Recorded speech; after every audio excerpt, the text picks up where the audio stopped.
we need to get real and talk about accountability and, come up with a way to make shows and spaces safer.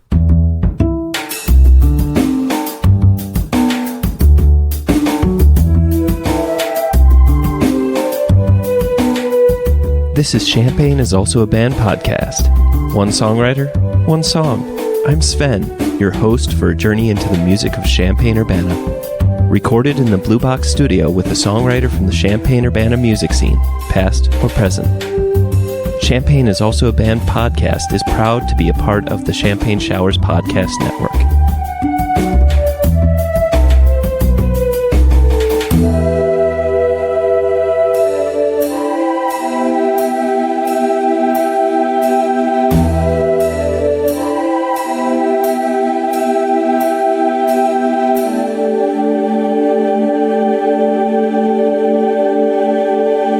Welcome to Champaign is Also a Band podcast. Today, I have Keith McKenney, and you may know Keith McKenney from such bands as Thunder, Sissy Fist, Marathon Guitarchestra, Fuck to Death, and, of course, Professor Ping. So, Keith, welcome to the show. Thank you so much. So today we're going to be listening to your piece, Mobius Rip, which is the theme from the Z and Keith Watched a Movie podcast, which is also yours. But you can also find this piece on the album Anticiquated from 2020. So without further ado, let's listen to the song.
welcome back. So, of course, my first and favorite question to always ask is about whether it was words first or music first. But in this case, as definitely lyrics first. I'm curious about. I'm pretty sure I know the answer, but I'm going to ask anyway. Did you write this melody first or accompaniment first? I guess accompaniment. Okay. Depending on which part you mean. Oh yeah, true. Sort of the lower register stuff. Yeah. Well, I was thinking about the repetitive. Yeah. I want to say the Mobius theme because it's this cycle of an A flat major chord going through. I was curious about that in the initial. Like what comes first? Are you a melody thinking person, or are you? Because I know people, and I'm not one of those people. They have a melody and a tune and words that just kind of pop into their head, and then they're like, okay, now I have to figure out how to put music under this. Right. And my brain does not work that way. Either. No.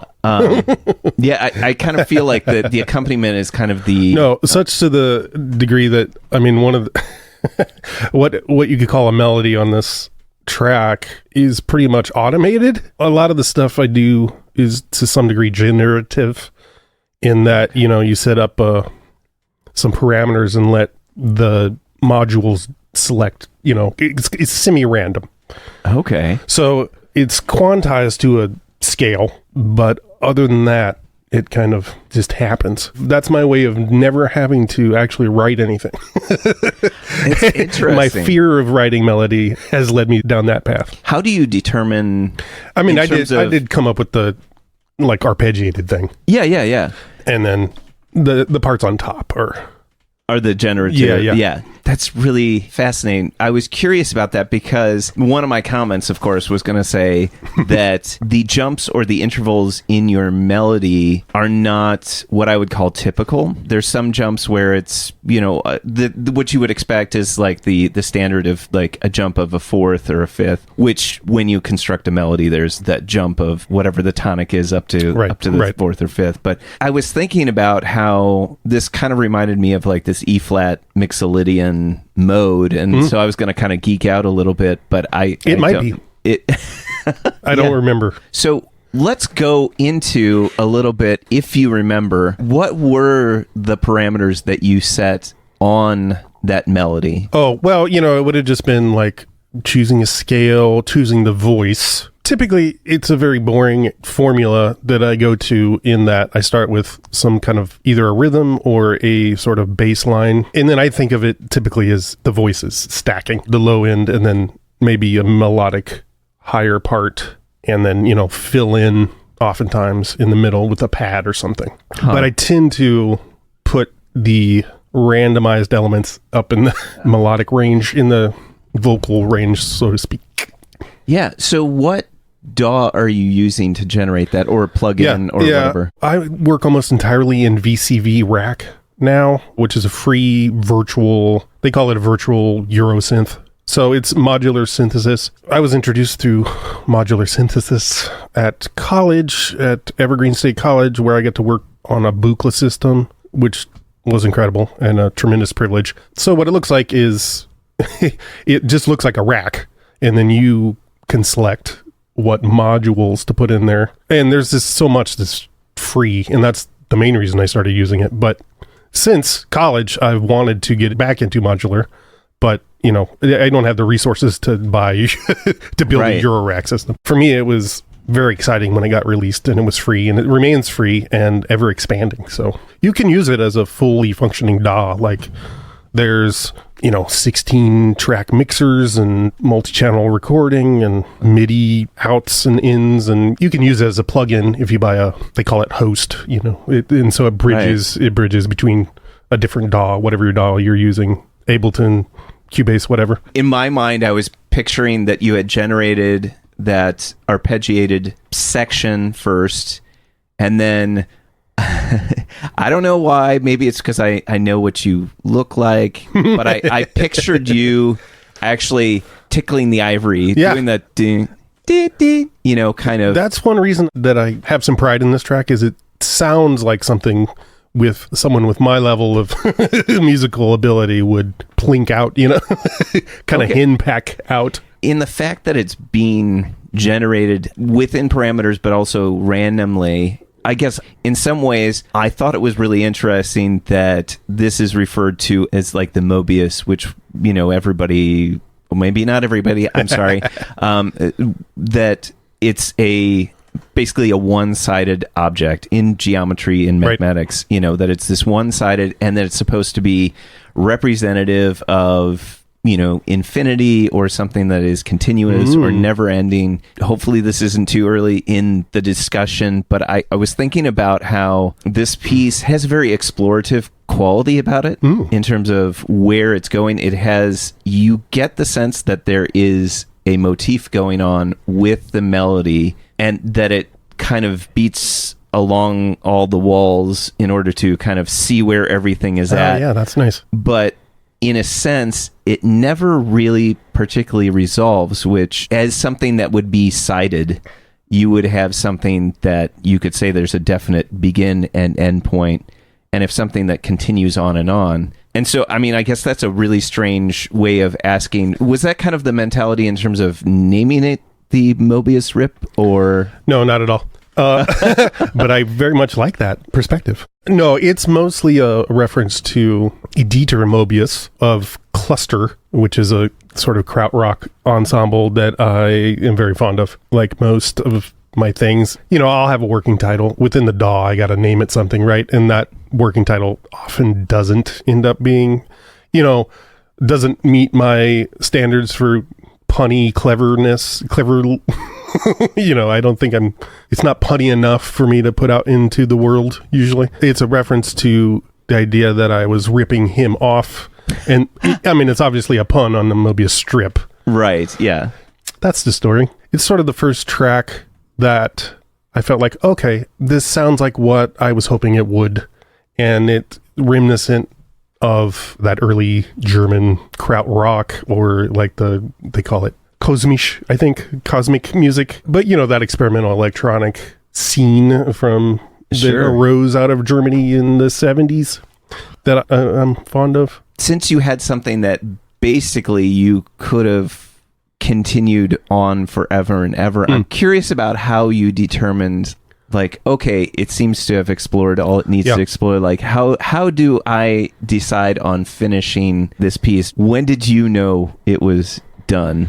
Oh, I think I don't ever know that it's done. Mostly I just give up or I'm out of ideas because I'm very aware of my own tendency to not finalize things. So I kind of just push against that and say, that's enough. In this case, like actually a lot of the things I've done in VCV anyway, I haven't yet gotten to a stage where it's easy to sort of program changes. It'll just be a thing that runs on, and it's, I'll do sort of, mixing and taking things in and out, but it's kind of just the same thing cycling over and over. And so usually it's just a question of like, I wouldn't want to keep listening to this as a consumer. That's sort of an answer to how to pick a duration, not how do you know a thing is complete. Would a piece like this ever necessarily be complete? Because there's still so many, that there's so many choices, but I think you make a point of saying that you haven't figured out exactly how to program it to modulate or change, but I like the fact that down to the mixing, to the number of notes, if you will, one of the things that I think is really hard for a lot of people, and when I say people, I mean me, is how do you allow enough space in between notes so that each element, anything that you want to exhibit, is shown, is available. Right. And I feel like if this were put together by several people, each playing a different part, nobody in this is stepping on toes. I feel like the notes make space for the other notes, and there's no over... I don't know. So basically what I really like is that it's simple in a really complex way. If you were to just do it notes only, no effects or no, I guess effects is the best way to put it. It would just be these notes kind of plinking every once in a while. But the thing is that even in the bass, there's a few, it's like a few spare notes that are creating this arpeggio, but then it gets fleshed out by the effects, the delay, and the repeat.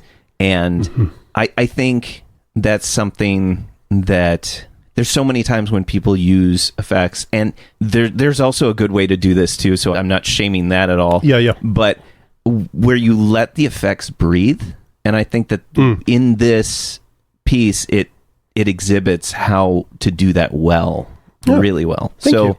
Now I'm curious, in the process of creating this piece, how did you get it from basically selecting the patches, getting the notes in there, however you did it, how did you get it from point A to point B, the final recorded product? Did you play it and record it, or does it generate it? I'm just kind of curious about how that happens. I think I know what you're asking. I mean, it's not like... That makes one of us. That's great. To be honest, I haven't thought about how I made it in a while, and it's been 4 years or something.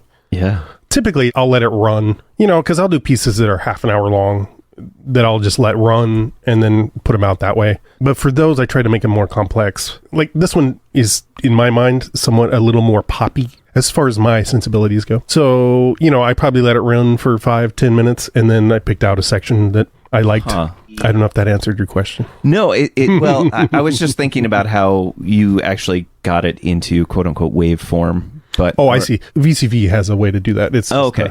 An output you can hit record in it. So it's not like you send it through into an interface that then gets recorded and then you mix it down. No. Oh, okay. But I do some sort of post-processing, sure, quote unquote mastering. I don't know what I'm doing, but I run it through some compressors and limiters or whatever. There's a low end and there's a high end, and that's pretty much amen, brother. You nailed it.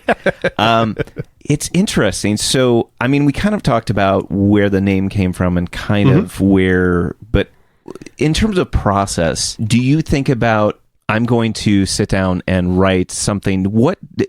I'm curious, like, what goes through your mind? Do you have a goal in mind? I'm curious because there's sometimes this, you can auto write, you can be very targeted, or you can be like, well, let's just see what happens. And I think both of them are incredibly valid, but also it's just fascinating to me, like, what is that process? For me, it's definitely more on the let's see what happens.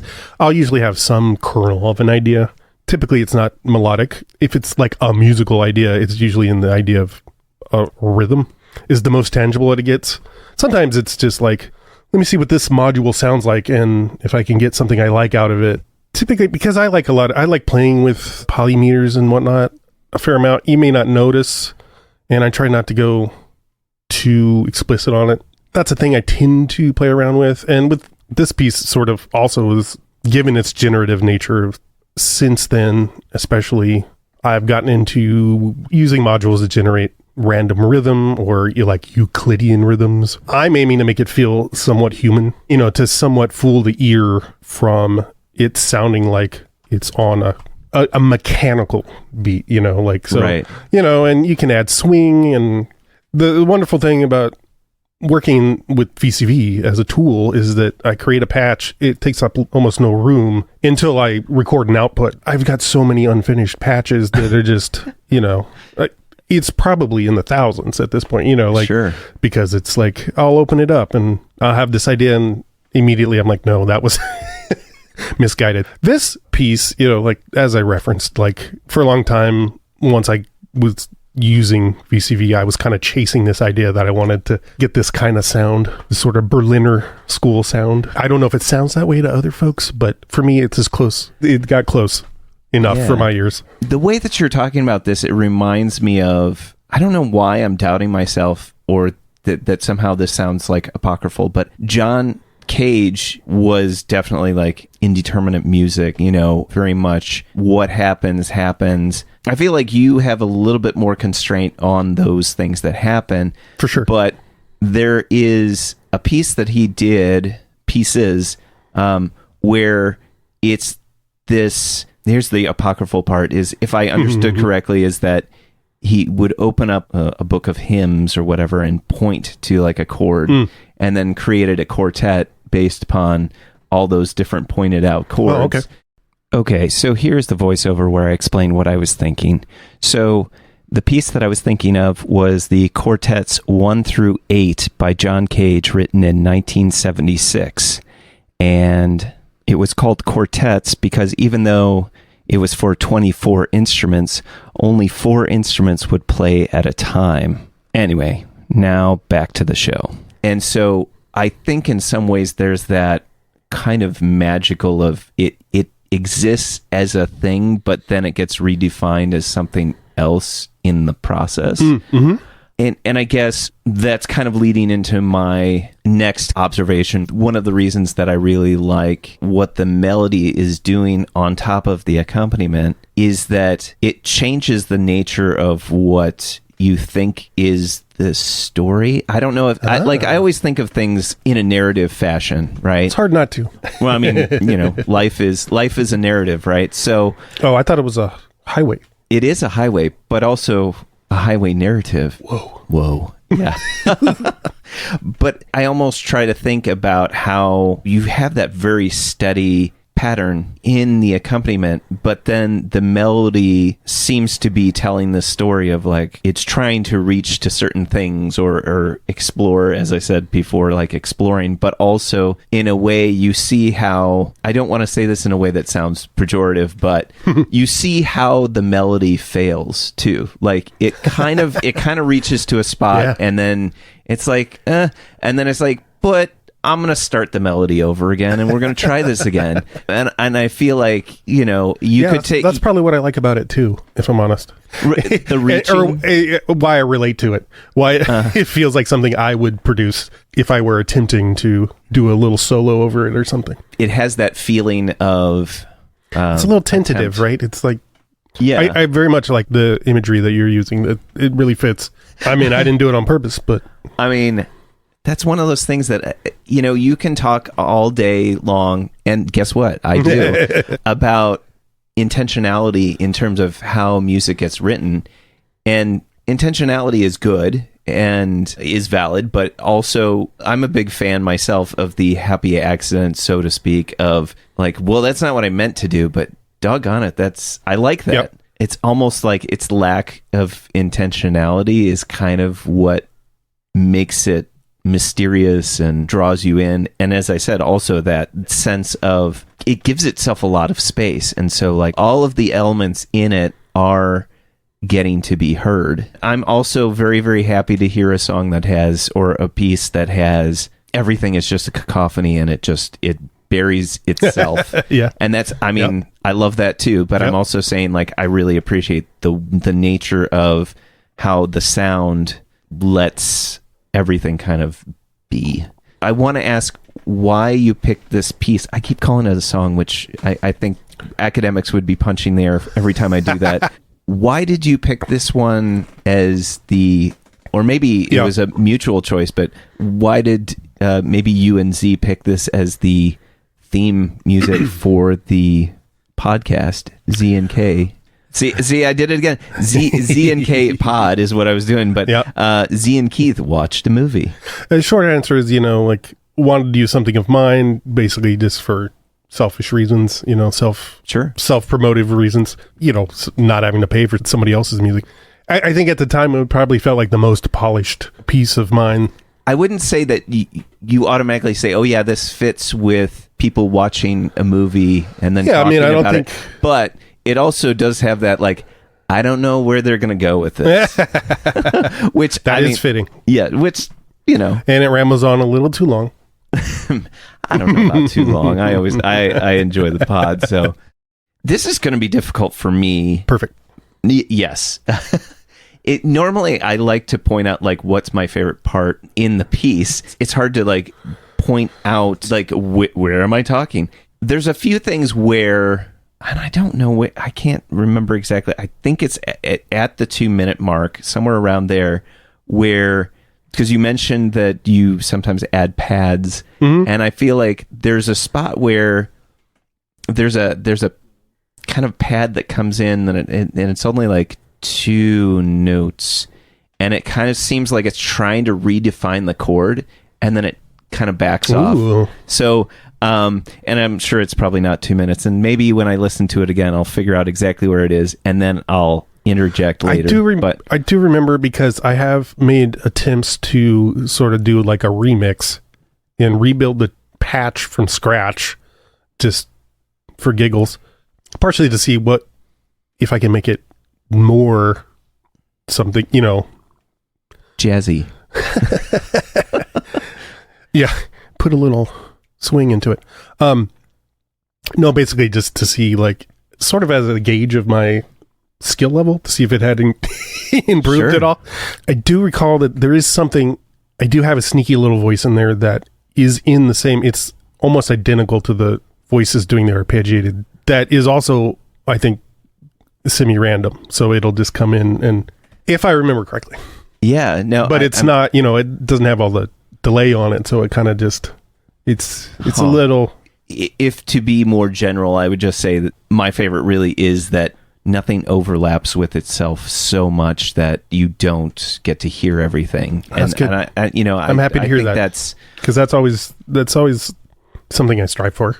Hitting the right notes is one thing, but but not hitting notes is another thing. Not hitting the wrong notes. Well, I mean, just giving things space and learning how to use silence is, I can't emphasize enough how I feel like that, for me, if I could figure out how to do that better, I think my musicianship would improve greatly. It's a very underrated skill, or ability, or whatever you want to call it. I mean, and speaking of John Cage, that's...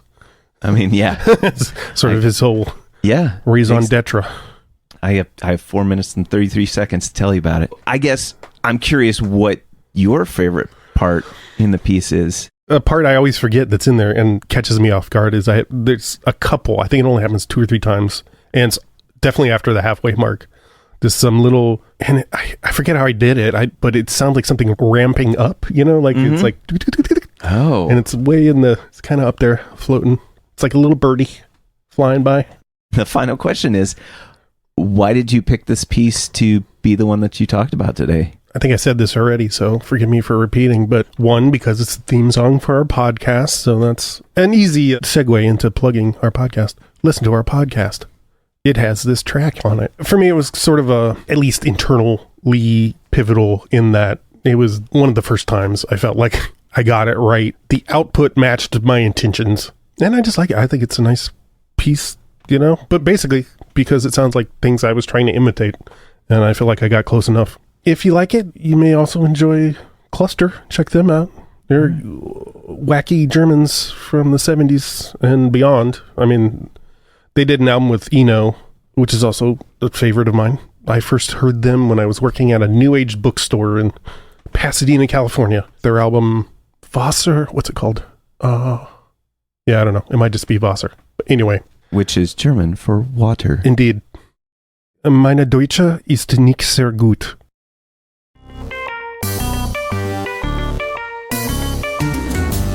Champaign is also a band podcast is proud to support Exile on Main Street.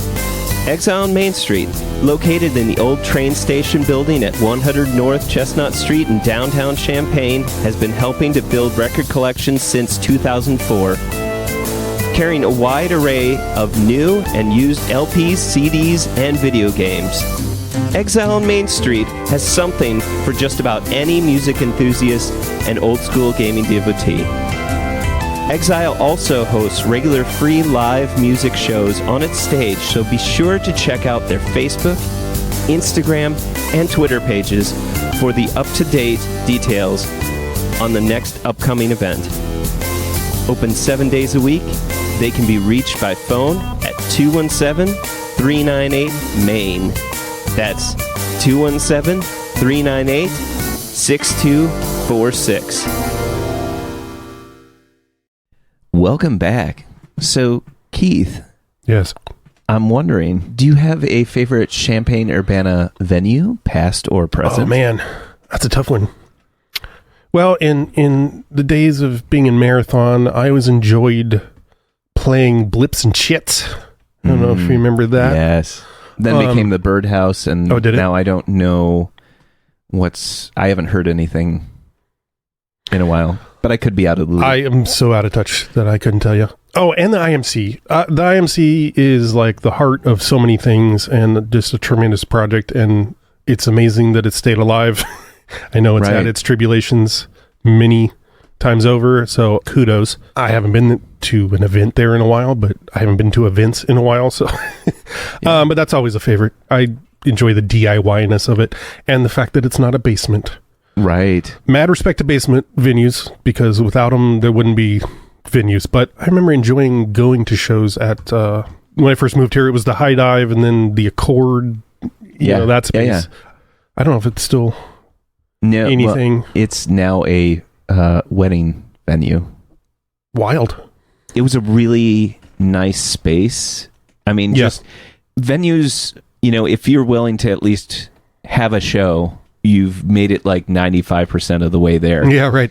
But then there's certain things that are like the icing on the cake. Mm-hmm. When you can have a stage that's in the right spot, that it's you know, that everyone, and there's enough room for everybody to set up and not bump into each other. And I feel like then that's the 5%. So you know, I really appreciate that. Man, sorry. Sure. I had this answer ready, and then now I'm remembering all the. We also I used to love when we played at Mike and Molly's. R.I.P. Oh, yeah. Yes, absolutely. I feel like that beer garden area is underutilized at this point. Way underutilized. Hopefully some of that comes back a little bit. I think that Champaign is making some efforts to make it more, I don't know, friendly, or I'm not sure. But I feel like there's an effort at least to bring music back to Champaign. Right around the time that Marathon was slowing down for various reasons, venues were drying up, you know, places were closing, and, you know, house venues are always temporary at best. Depends on the tenants, the Accord closing. Yeah. And then the pandemic happened. And so we lost some other places. As a pod person talking to another pod person, I just thought we'd take a little bit of time just talking about the creation of Z and Keith Watch a movie. Okay. When did that come about? Like, how did that definitely start? From lockdown times, like so many other podcasts. Right. You know, we both were strapped financially, and so Z moved in the place I was living because it was slightly larger, so we decided that was the way to go. And because it was lockdown times, we just were watching a lot of movies. We had for a while tossed around the idea of doing a podcast together. We just didn't have a premise or a format settled on, and then we just started watching movies. So we're like, hey, we're doing this anyway, why not talk about it and share it with the world out of the grace of our magnanimity. One of the things that I've figured out, and this is probably even more a symptom of living through the pandemic and being separated from other people, is that and also kind of the shit show that can be daily life. I don't know. I started to really appreciate podcasts, not necessarily because of their content, but because the hosts relate well to one another and they're respectful and there's a kindness. I don't know. I mean, you both tease each other in some ways, but it's always very, very kind. And I don't know, like there's that warmth that I appreciate, that I want to put that into my ears. So it, I feel like that's one of the things that I appreciate about it so much is I started focusing on more and more podcasts where it's just these two hosts that, would relate to each, or a group of hosts or whatever, but usually kind of the one-on-one. I mean, that's my speed anyway, but people that relate well to each other. And I feel like that's one of the things that draws me into. Oh, that's great. I'm glad that comes through. I mean, we do like each other, and that definitely helps. Yes. I mean, yeah, for real and on mic. Yeah.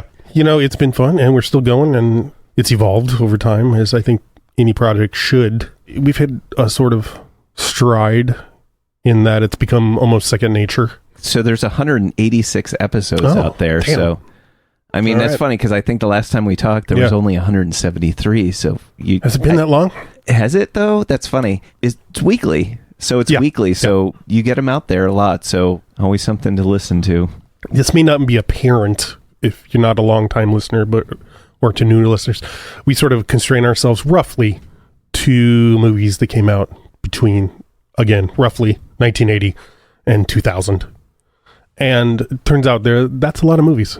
It is a lot of movies. We've only barely scratched the surface, 188 episodes. Yes. And we tend to steer away from the ones everyone has watched. The big question in this section is, what do you think makes a good music scene? Oh, man.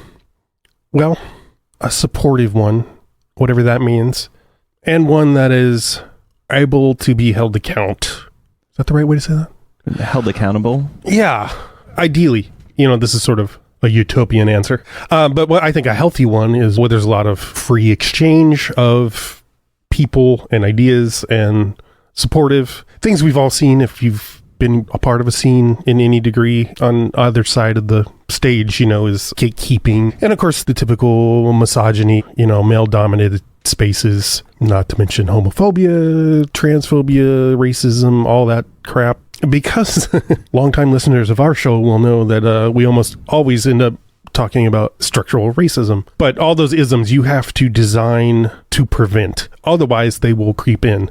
That's just the water we swim in. Despite your best efforts, unless you design against them, they will happen. So that's sort of my vague and utopian answer. I do remember our conversation. I think you and I have talked about this briefly, but I did have a hot thought for a minute during the lockdown. The pandemic's still going, by the way. There were meetings that happened at the IMC right before COVID that were just sort of a scene get together.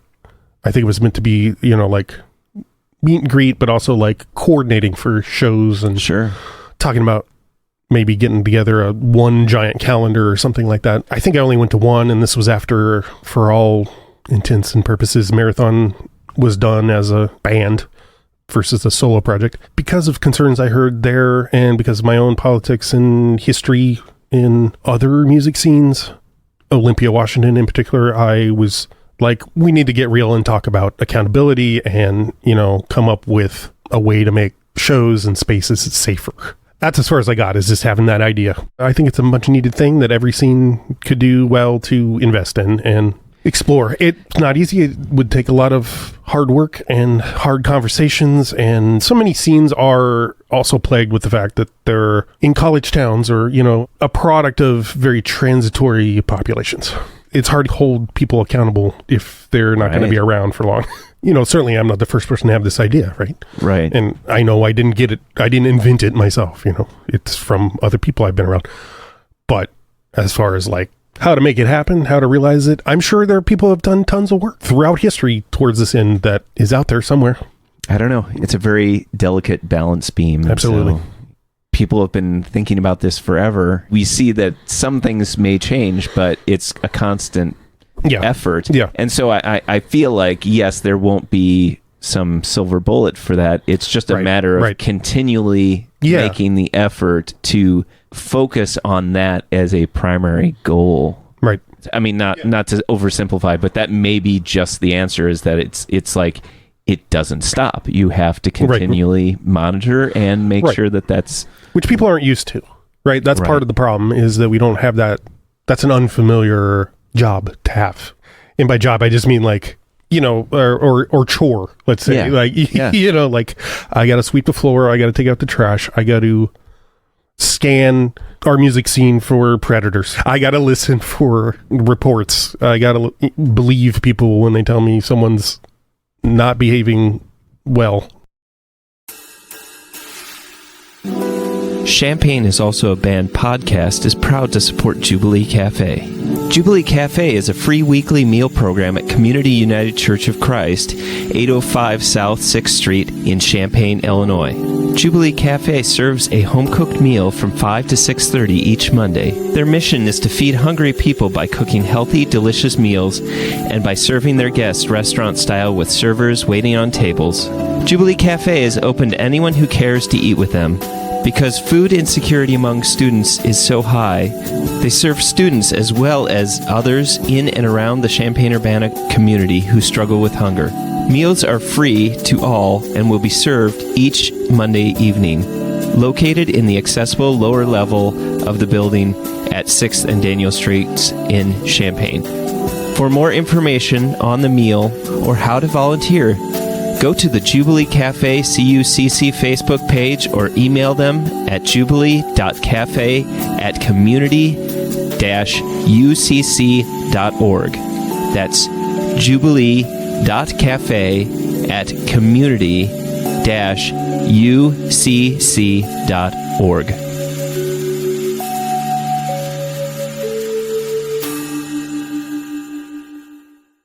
Welcome back. So, Keith, what is your favorite non-musical thing or things? Man, I really struggled with this one. And this might seem like a cop-out. It's kind of corny. I'm going to say my partner, Z Macabre. Shout out. Check them out. They are an author. They've done YouTubes and TikToks and all kinds of digital art. Our pod together obviously is sort of our flagship collaboration. But they keep me going. Who knows? No one knows what may or may not have happened, but I have definitely weathered some difficult times since we've been together. We've both weathered difficult times, and they make it a lot easier to weather that I don't know that I would have been able to on my own. So thanks, Z. It's hokey. No, actually, I mean... Also, I like Star Trek. I was gonna say something complimentary, and then you had to throw in Star Trek. Ugh, I ruined it. Ruined it. No, I mean, I appreciate that Z on the podcast always. The word that I was thinking of, like, provides the impulsion, like the. I don't know, like like anytime there's kind of you may feel like there's a lull about to happen. It's always like that. They always bring it back. I don't know. Yeah. I mean, they challenged the podcast as well. You know, I mean, in terms of the conversation and, Yeah. I was listening. I was just recently listening. Cut that.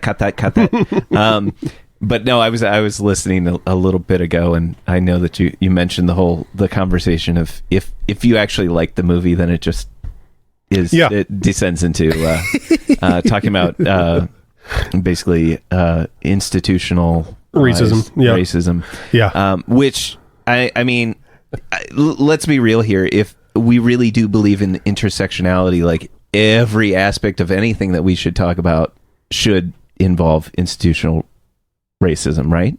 So, did I say that right? I feel like I said that maybe. No, like every aspect of our waking life, at least, well, maybe, but I always feel funky talking because, I'm always talking from the position of a white male, and that likewise seems... I never want to feel performative. I don't want to feel like I'm speaking out of place, but... Right.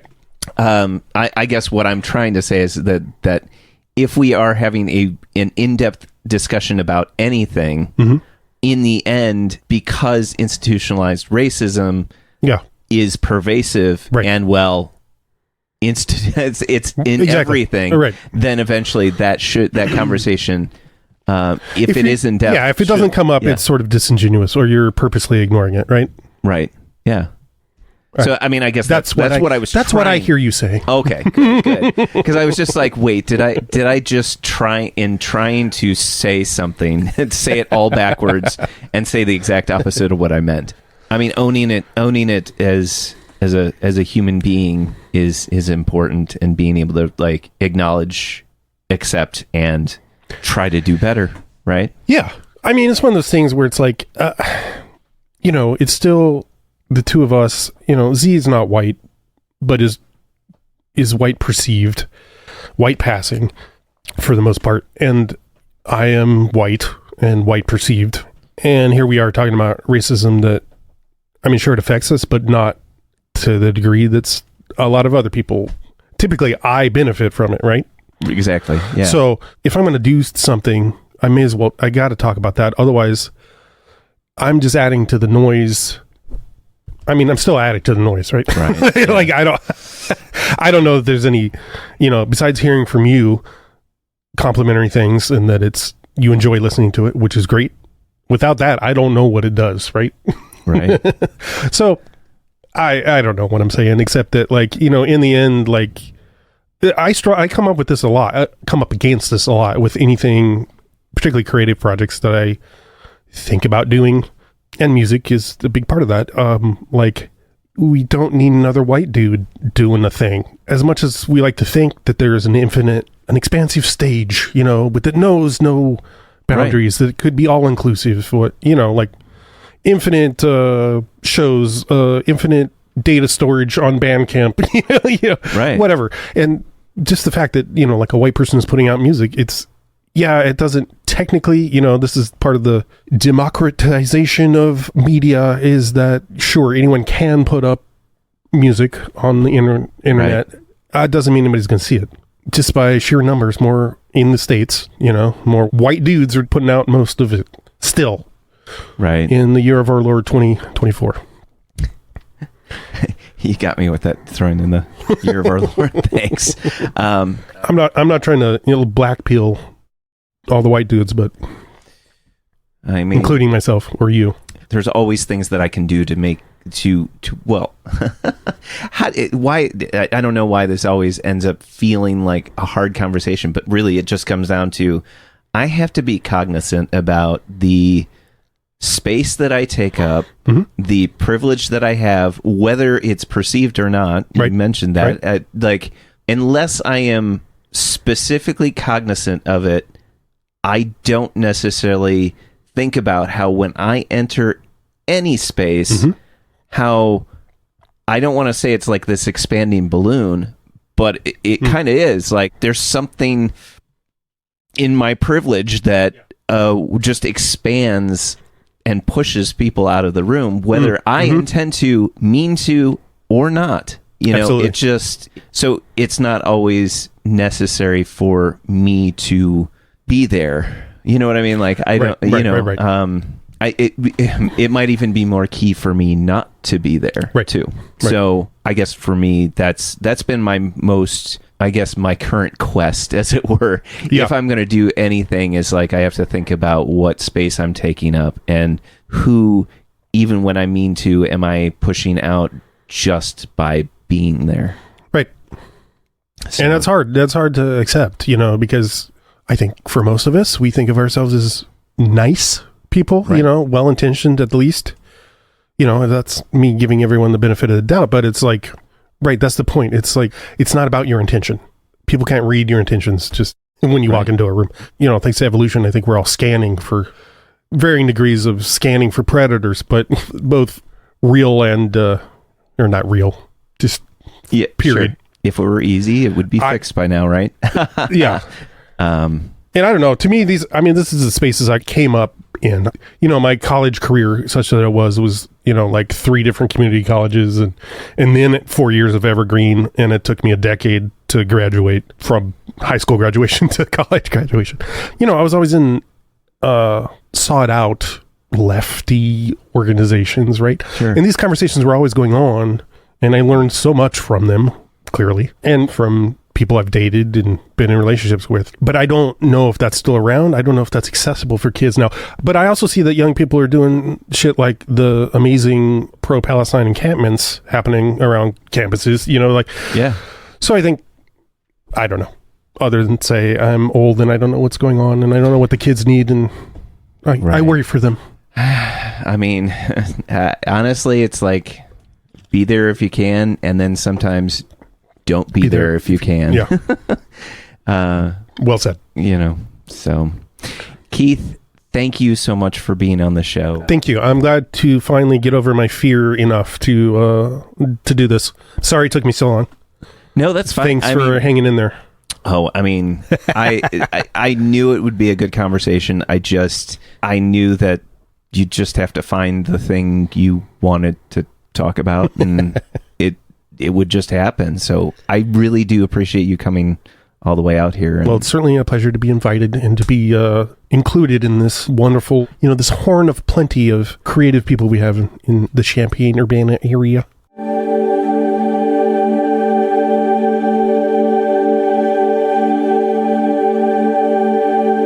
Thank you for listening to Champagne is Also a Band podcast. This is Keith McKenney, aka Professor Ping, reminding you great music is out there. Go and find it where you live.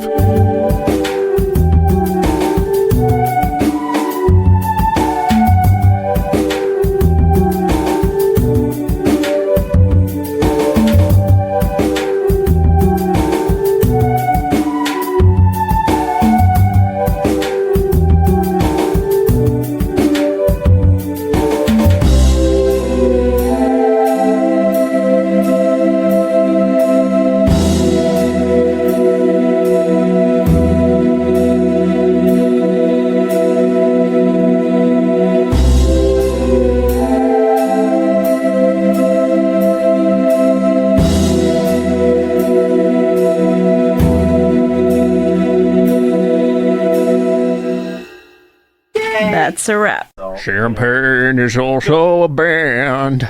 You almost have an NPR voice. It's so good. Studio South Peter on the inside. Thank you for listening to... No. Too aggressive.